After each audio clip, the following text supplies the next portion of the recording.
Good afternoon and welcome to our press conference with President Lagarde and Vice President de Guindos. And my name is Wolfgang Preußel. As always, we are joined by journalists who are connected via video link. If they ask questions, please turn on the camera and the microphone. And with that, I hand over to President Lagarde, please. Thank you very much, Wolfgang, and good day to all of you. The President, the Vice President and myself welcome you to our press conference. The Governing Council today decided to keep the three key ECB interest rates unchanged. Inflation is currently at our 2% medium-term target. The incoming information is broadly in line with our previous assessment of the inflation outlook. Domestic pressures have continued to ease, with wages growing more slowly.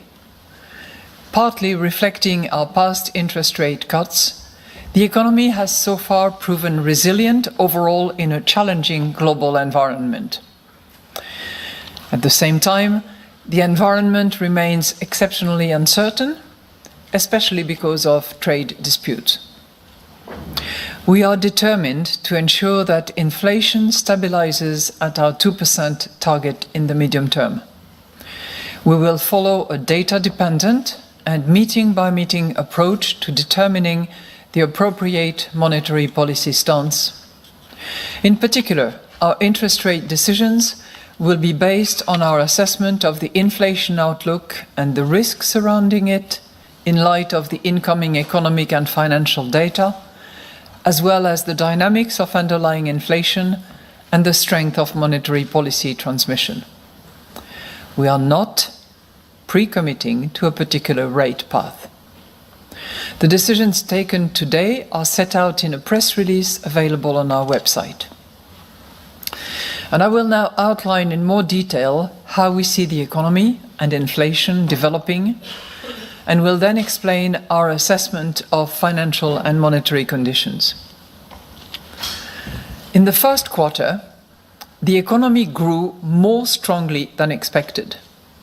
This was partly because firms front-loaded exports ahead of expected tariff hikes.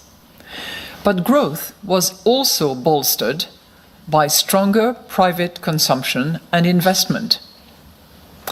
Recent surveys point to an overall modest expansion in both the manufacturing and services sector. At the same time, higher actual and expected tariffs, the stronger euro, and persistent geopolitical uncertainty are making firms more hesitant to invest.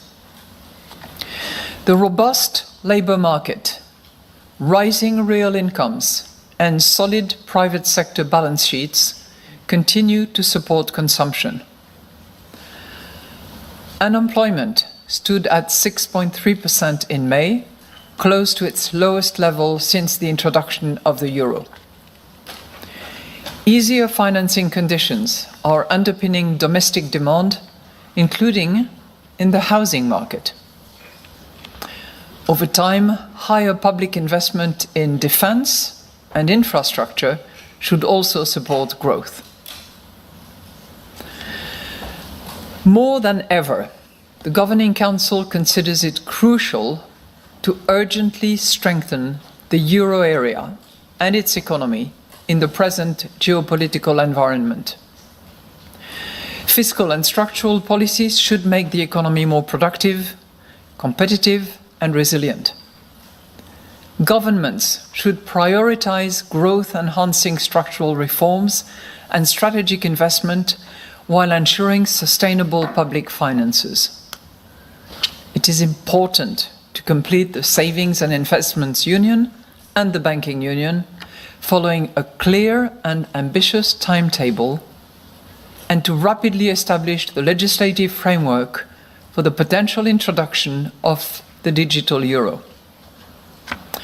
The Governing Council welcomes the Eurogroup's commitment to improve the effectiveness, quality, and composition of public spending, and supports the efforts by European authorities to preserve the mutual benefits of global trade. Annual inflation stood at 2% in June, after 1.9% in May. Energy prices went up in June, but are still lower than a year ago. Food price inflation eased slightly to 3.1%. Goods inflation edged down to 0.5% in June, whereas services inflation ticked up to 3.3% from 3.2% in May. Indicators of underlying inflation are overall consistent with our 2% medium-term target. Labour costs have continued to moderate. Year-on-year growth in compensation per employee slowed to 3.8% in the first quarter, down from 4.1% in the previous quarter. Combined with stronger productivity growth, this led to slower growth in unit labour costs. Forward-looking indicators, including the ECB's wage tracker and surveys on wage expectations of firms, consumers, and professional forecasters, point to a further decline in wage growth. Short-term consumer inflation expectations declined in both May and June, reversing the uptick observed in previous months. Most measures of longer-term inflation expectations continue to stand at around 2%, supporting the stabilization of inflation around our target. Turning now to the risk assessment. Risks to economic growth remain tilted to the downside. Among the main risks are further escalation in global trade tensions and associated uncertainties, which could dampen exports and drag down investment and consumption. A deterioration in financial market sentiment could lead to tighter financing conditions and greater risk aversions, and make firms and households less willing to invest and consume. Geopolitical tensions, such as Russia's unjustified war against Ukraine and the tragic conflict in the Middle East, remain a major source of uncertainty. By contrast, if trade and geopolitical tensions were resolved swiftly, this could lift sentiment and spur activity. Higher defense and infrastructure spending, together with productivity-enhancing reforms, would add to growth. An improvement in business confidence would also stimulate private investment. The outlook for inflation is more uncertain than usual as a result of the volatile global trade policy environment. A stronger euro could bring inflation down further than expected. Moreover, inflation could turn out to be lower if higher tariffs lead to lower demand for euro area exports and induce countries with overcapacity to reroute their exports to the euro area. Trade tensions could lead to greater volatility and risk aversion in financial markets, which would weigh on domestic demand and would thereby also lower inflation. But by contrast, inflation could turn out to be higher if a fragmentation of global supply chains pushed up import prices and added to capacity constraints in a domestic economy. A boost in defense and infrastructure spending could also raise inflation over the medium term. Extreme weather events and the unfolding of climate crisis more broadly could drive up food prices by more than expected. So looking at the financial and monetary conditions now. Market interest rates have increased since our last meeting, especially at longer maturities. At the same time, our past interest rate cuts continue to make corporate borrowing less expensive. The average interest rate on new loans to firms declined to 3.7% in May from 3.8% in April. The cost of issuing market-based debt also came down, falling to 3.6% in May. While the growth rate of loans to firms moderated to 2.5% in May, corporate bond issuance was stronger, growing at a rate of 3.4% in annual terms. Credit standards for business loans were broadly unchanged in the second quarter, as reported in our latest bank lending survey for the euro area.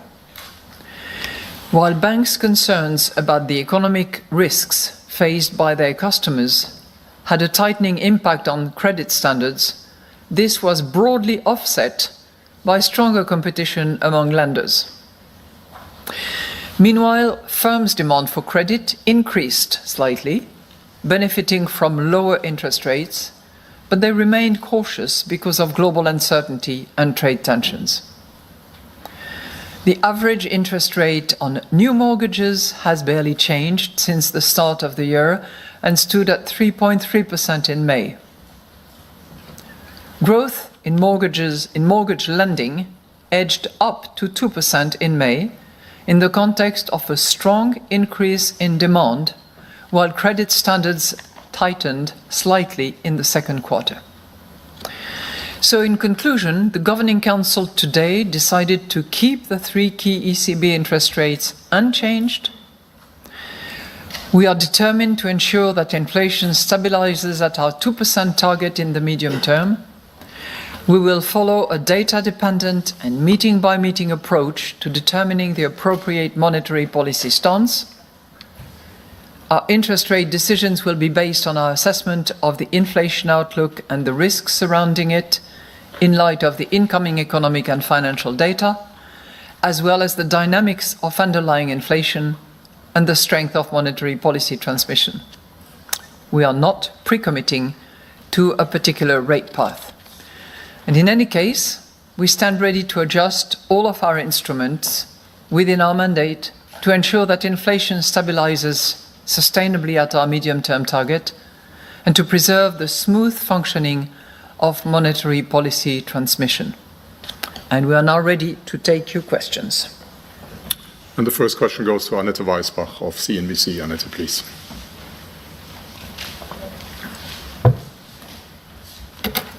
President Lagarde, thank you for taking my question. The first one is on the euro exchange rate. So we've heard from your dear colleague, the Vice President Luis de Guindos in Sintra, that anything beyond 120 might be complicated. So what's your assessment? When does it start to get complicated, and when do the deflationary effects from that higher euro do start to worry you? Second question is on the tariffs. If we were to get that 15% trade deal with the United States, is that according to your baseline, and would that lift the uncertainties in a way which is good enough for the euro area to grow? Thank you. Thank you very much for your twofold questions. Let me just tell you that in relation to exchange rate, we do not target any exchange rate. Second, we monitor exchange rate indeed, because exchange rate matter for our inflation forecast. And I'm here quoting my dear friend, colleague, Vice President, who said recently, we take into account exchange rate to forecast inflation. We are exactly on the same page in terms of our message regarding exchange rate. Your second question had to do with conjecture as to what will be the outcome of ongoing trade negotiations. And I know that there was a newspaper yesterday who sort of hinted that we were at a particular closure. It was a closing in, not a closure, right? And required very careful reading. We are attentive to where the negotiations are heading. We are not in a negotiating position. We are operating on the basis of the work that we do to forecast, to anticipate. We have a baseline on which we are basing our decision of today, which is our June baseline, which holds. You know, that baseline is generally confirmed by all the recent data that we have received. But we take things one day at a time. We decide meeting by meeting, but we take news one day at a time. And for the moment, we are relying on our baseline, relying on the scenario that we have done back in June, which we have published, which you all have had a chance to look at, and that's what it is. But one thing I will add to that is that the sooner this trade uncertainty is resolved, so I think we use the word resolved swiftly, so the sooner it is resolved, the less uncertainty we will have to deal with, and that would be welcome by any economic actors, including ourselves. Thank you. Next question goes to Alex Weber of Bloomberg. Alex, please. Good afternoon. Thank you very much. I've got two questions on your statement. So you highlight the resilience of the economy so far. Mm-hmm. Does this resilience reduce the need to deliver another rate cut in the autumn, even if this was part of the baseline scenario in June? And the other question is on your reaction function. So you added that future decisions will also be based on the risks surrounding the inflation outlook. Could you just explain why this addition was necessary? Thank you. Sure. Thank you very much. And thank you for noticing the addition. You're right. So I'll start with that one. As you know, we concluded our strategy assessment. We had a strategy review that we concluded in 21. We had committed to review that strategy on the basis of new economic development and certainly in view of the process through which we had gone, namely facing those incredible shocks and going full cycle in many ways. So we did that, and as a result of that strategy assessment, it was determined that we had to amplify, enhance, and probably give a slightly higher focus to risk assessment. And obviously scenarios, sensitivity analysis are part of that exercise that is conducted on a regular basis, that is published occasionally, but conducted on a regular basis. But it is certainly very opportune that this focus on enhanced risk assessment is agreed at a time when we have a higher level of uncertainty. So that's the reason why it is, you have the usual risk assessment section in our monetary policy statement, which focuses on growth and inflation. And we thought it was appropriate, given the enhanced focus that we want to give to the measurement of risk, the assessment of risk, to have actually that element included in the first part of our monetary policy statement. You know, we are, I'm going to repeat myself. We are in a good place. And we are in a good place because inflation is at 2%, but we're not focused on data points. We're looking at all sorts of data, and our target is the medium-term inflation, which is at 2%. So I'm saying that we are in a good place because our projections point to inflation stabilizing at target in the medium term. As you will remember, I have often mentioned the importance of wages. Wages are heading in the right direction and are showing this downward trend that we were expecting. The unit profit is continuing to buffer in a little bit of that wage increase, which is the natural result of an element of catching up and adjusting to the development of the economy. And we have seen, and I'm coming now to the specific point of your question, we have seen growth developing in a relatively favorable way. Of course, if you look at Q1 in particular, we will have Q2 in a week's time. But if we look at the numbers we have, Q1 was a surprising 0.6%. Now, of course, because we like to look under the hood, 0.6% is partly attributable to Ireland. And then if you look at what was actually driving this growth increase, it's partly front-loading because economic operators anticipated the rising of tariffs and decided to front-load. But it's not just front-loading.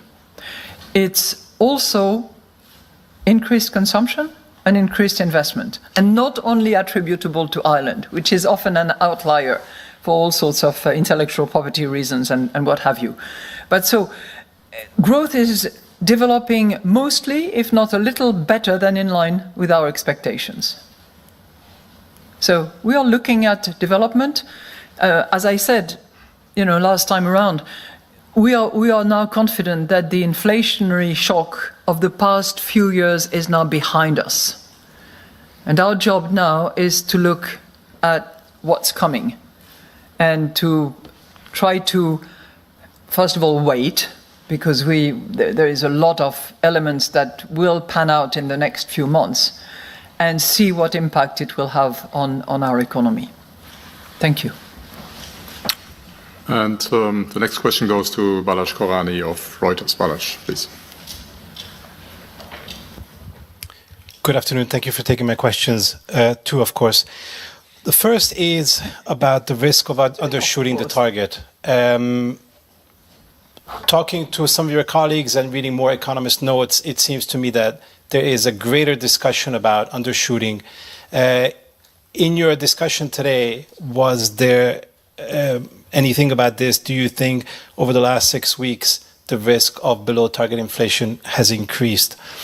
The other question is about the scenarios you published 6 weeks ago, and especially the more severe outcomes, which seem to suggest that even in case of retaliation, the whole package would be disinflationary. Now, I'm curious,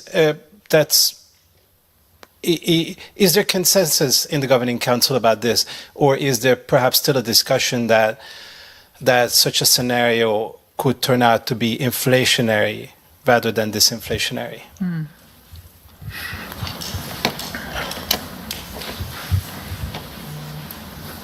Well, thank you for your two questions. Concerning the risk of undershooting, I just want to remind you and colleagues that we are at 2% latest reading, but more importantly, because that's what we have to look at, we are at 2%, which is our medium-term target. So is there a risk of undershooting? there is actually a forecast of undershooting in 26 for all sorts of base effects reasons and consequences that we are forecasting today. But as has been mentioned by some of my colleagues in their various speeches, we are not going to be moved away by some minor deviation. And we are looking at the medium-term targets that we have. And we will proceed on the basis of that 3 elements to determine our monetary policy stance. So that is the result of our strategic assessment, but it's also the approach that we are taking inside the Governing Council. Now, you will always find 2 or 3 governors who are very concerned about the undershooting. But what I say to you is undershooting is actually in our projection, in the staff projection. It's there. But what matters is our medium-term target, because this is the objective that we have reaffirmed in our strategy and which is definitely 2%. And when I look at my inflation expectations, it is strongly anchored around 2% in the short term, but also in the longer term. So that's as far as undershooting is concerned. Now, we have conducted that exercise with our scenario, and as you know, we have this sort of rosy scenario where everything is at 0, it's perfectly symmetric and reciprocated. We have the baseline, which is at 10%, which is the current rate that the economy is taking in, and we have the 20%, which is the severe scenario. Some of those scenarios have retaliation measures, not all. And I think that as we observe the interesting negotiations and what leaks out in various form, retaliation is optional, doesn't seem to be a definite element. But the ultimate net-off result in terms of inflationary forces or disinflationary forces cannot be determined at this point in time. Why is that? Because it's a very complicated set of factors that we will have to analyze, take into account to determine what the impact will be. We currently have a list of different rates. You have the hypothetical 10 or 15 or X%. We have some sectoral rates as well that apply to either the automotive industry or the steel and aluminium industry, a big question mark on pharmaceutical. And to add to that complexity, you also have the indirect impact on our economy of tariffs that are decided in relation to other countries that will induce some redirecting or rerouting, which themselves will have an impact on our economy. For the moment, we assume that this impact will be inflationary, and staff has worked on that. But equally, and this is very difficult to assess for the moment, there will probably be some bottlenecks issues as a result of the trade disruption. There will probably be, just as there will be some rerouting and redirecting, there will be some supply chain significant changes. And that will have also an impact on inflation, more likely to be inflationary than disinflationary. So it's not just, trade one way, retaliation in response, but it's also the rerouting, the redirecting, the supply chain disruption, the bottlenecks that will all come together to impact prices. Now, the next question you have to ask yourself as well, and that we are asking ourselves and will be asking, is that going to be a level effect? Is that going to be an ongoing consequence of a new paradigm?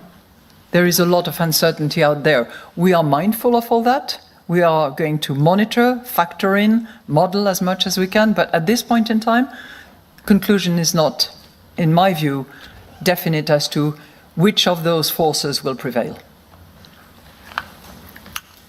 Next question goes to Isabella Bufacchi of Il Sole 24 Ore.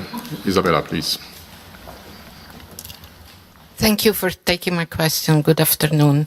My first question is on tariffs and interest rates, in the sense that the Federal Reserve would have cut interest rates if it weren't for tariffs, and Chair Powell said in Sintra, we went on hold for tariffs. Can you explain how far is the ECB today on hold because of tariffs? And my second question there again has got to do with the United States again, because Donald Trump called the signing into law of the Genius Act on US dollar-backed payment stablecoins a giant step to cement American dominance of global finance, the greatest revolution in financial technology, and secures the dollar status. But on monetary policy, there is a concern that the growth of stable coins for trillions would have an impact on the short-term rates in the United States because of how much T-bills is going to be used as a peg to the stable coins. So there is a big debate on impact of this on monetary policy, on central banks, and I wonder if you can say, if you share these concerns of these innovations on monetary policy tools. Thank you. Well, thank you for your two questions. I think it's a good expression that my colleague and friend and esteemed central banker has used to refer to being on hold. So we ourselves at the ECB, we have left our rates unchanged, and you could argue that we are on hold. We are in this wait and watch situation, and any monetary policy decision will, for the future, be decided on the basis of data, will be decided meeting by meeting, is not predetermined by any particular path. And I think that the jury is out as to how quickly the uncertainty will be cleared under present circumstances. So a large part of that uncertainty is itself caused by trade and tariffs, as well as non-tariff barriers, by the way. It's tariff barriers and non-tariff barriers which obviously matter. That has an impact. The uncertainty in and of itself is also playing a role in relation to the level of risk that we see. So it's trade-related, caused by tariffs and non-tariff fear or expectations, depending on how you look at it, and it's the overall uncertainty about the outcome, which obviously induces different behavior on the part of consumers and investors. Look, on the Genius Act, first point I would make is that having a legal framework is helping understanding what the risks, benefit, and prospects are for these instruments. Number two, I think that it's a little bit early in the process to really have a clear and good understanding of what the consequences will be. Number three, we have to be focused on what we do here at home in Europe. We have to make sure that we are strong in terms of currency, issuance, protection. We are the curator of the euro, and we are ultimately focused on that. So, of course, we are mindful of what's happening elsewhere, what the dangers could be, but we have to make sure that at home we take all the necessary measures to protect and preserve our currency. And in that respect, we are very decisively focused on developing the digital euro and doing everything that we can to be on time and prepared to make this digital form of sovereign money available in the shortest possible time, which doesn't mean that it's going to be tomorrow, rest assured. And cash will always be there, and banks will be part of the game and will be intermediary in the process. But our duty is to make sure that as Europeans' preferences evolve over the course of time, the digital euro is a possible reality. Thank you. And now Olaf Stolberg of the Financial Times. Olaf, please. Thanks. I do have two short questions. One is on this interview Isabel Schnabel gave a few weeks ago when she said that the bar for further rate cuts is very high. Do you share that view or do you have a different view on that? And my second question refers to views expressed by analysts who said that if the trade tensions will be resolved quickly, the question could relatively soon become when the next rate hike will happen rather than the next rate cut in the euro area. Do you think that's a relevant framework at the moment, or is this not relevant from your point of view? Thanks. Well, thank you for your two questions. Each and every executive board members and each and every governor has their preference and their views. And I think it is the beauty of this institution to allow for diversity of viewpoints and for allowing the expression of those viewpoints. Now, my job as president of the ECB is to harness all the views of the Governing Council members and on the basis of our staff work, projections, proposals to elicit as large a majority view as is possible. That's my job, okay? So what I can tell you as far as today is concerned is that the decision to keep interest rates unchanged was a unanimous decision. I can also tell you that the risk assessment, which is nicely spelled out in the monetary policy statement, was broadly shared by members of the Governing Council. Now, as to future path, I think it's also widely shared by members of the Governing Council that we have to work on the basis of the data as they come in, that we have to decide meeting by meeting, and that to predetermine a path or preset the level or the material and significant development that would trigger one thing or the other is prospective and not part of the job that I do. Okay? I think my response is clear enough. Look, if trade tensions are resolved in short order, it will clear some of the uncertainty that we have weighing on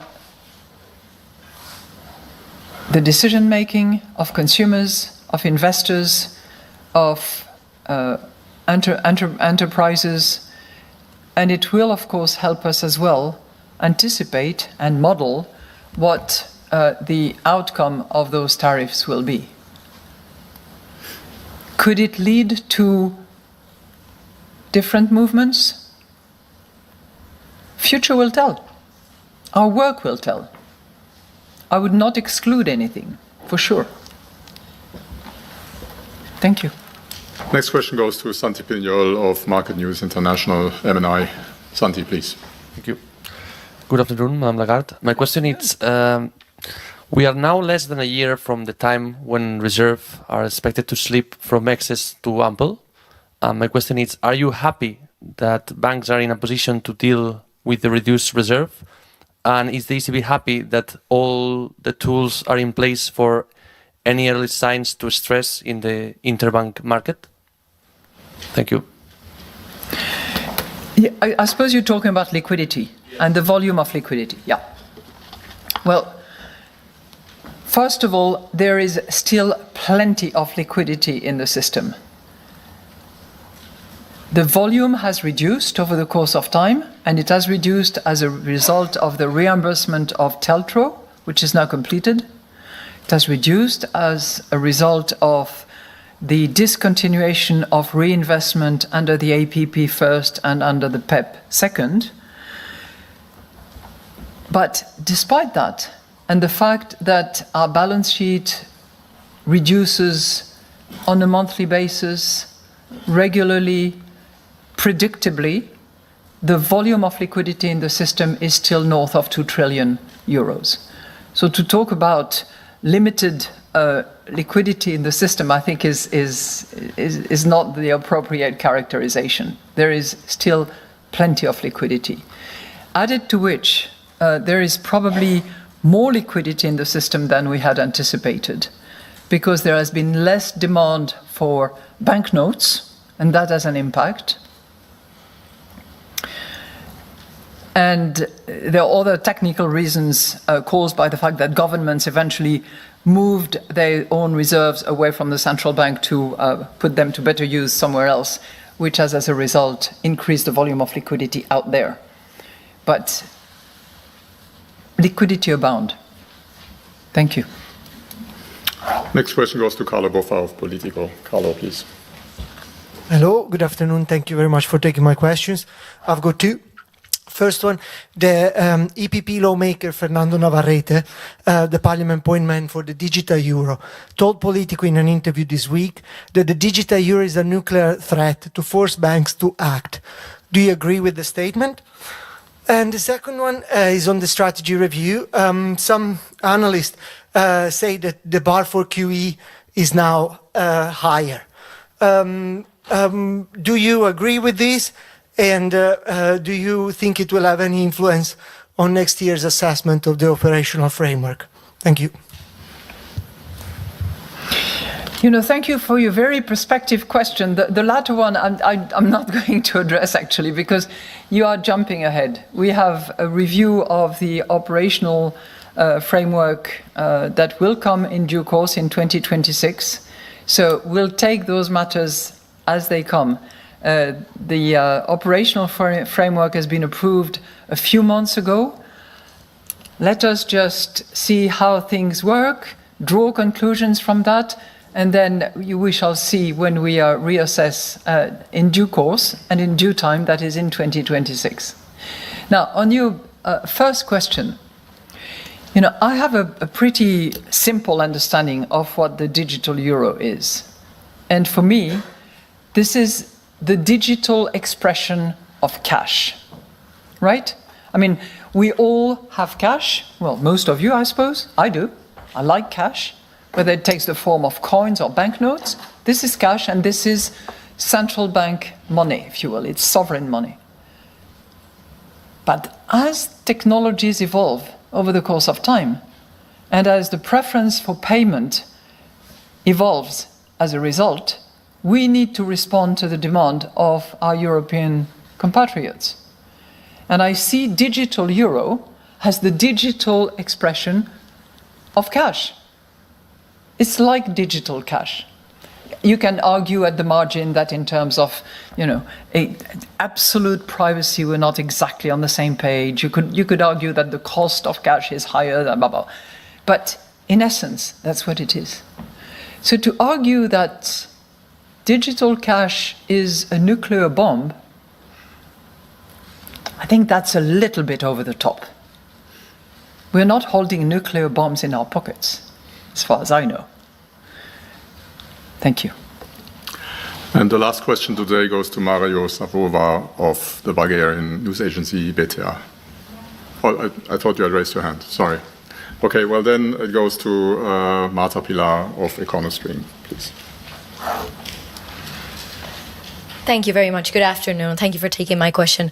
Madame Lagarde, what do you think of market expectations calling for another cut, independent of when it is, especially given that the June projections already incorporate one more cut? Thank you very much. Well, thank you so much for your question. Markets do what they have to do, and we do what we have to do, right? So what I said earlier is still valid. We are in a good place. We are well positioned to deal with turbulent waters and to deal with the risks that will develop over the course of the next few months. And I'm here referring particularly, but not only, to the risk related to tariffs. but you can include geopolitical risks as well. You can include a vast uncertainty, which might partly clear as a result of whatever tariff certainty we receive. So we are well positioned. We are in a good place. We have essentially closed that disinflationary cycle that we battled over the last months and which has led us to move from 400 basis points to 200 basis points with 8 cuts in a matter of 9 months. So we are in a good place now to hold and to watch how these risks develop over the course of the next few months. And we will have a new projection in September, and later on we reassess at each monetary policy meetings. We do projections and we publish them on a quarterly basis, but we do that on a regular basis, and we will continue to do that in September, in October, in December, and on and on. And it's on the basis of that work that the Governing Council will decide what is the appropriate monetary policy stance. So I cannot tell you much more than that because it's been repeated twice in the monetary policy statement. I've tried to avoid repeating it too much, but our collective determination is, number one, keep inflation at 2% medium-term target. Number two, operate on a meeting-by-meeting basis. Number three, be data-dependent, and there will be plenty of that in the coming months. And not have any kind of predetermined rate path. Some people would like it. I understand that markets would like to have, more anticipation of that possible rate path. No, that is not possible under the current circumstances. But, as I said, we are well positioned to wait and see. And with that, I wish you all a nice wait-and-see holiday, and I hope that you take time to rest, enjoy family moments, friend moments, and have a good time in this uncertain world. Thank you so much. And we will be back on 11th of September, if you want.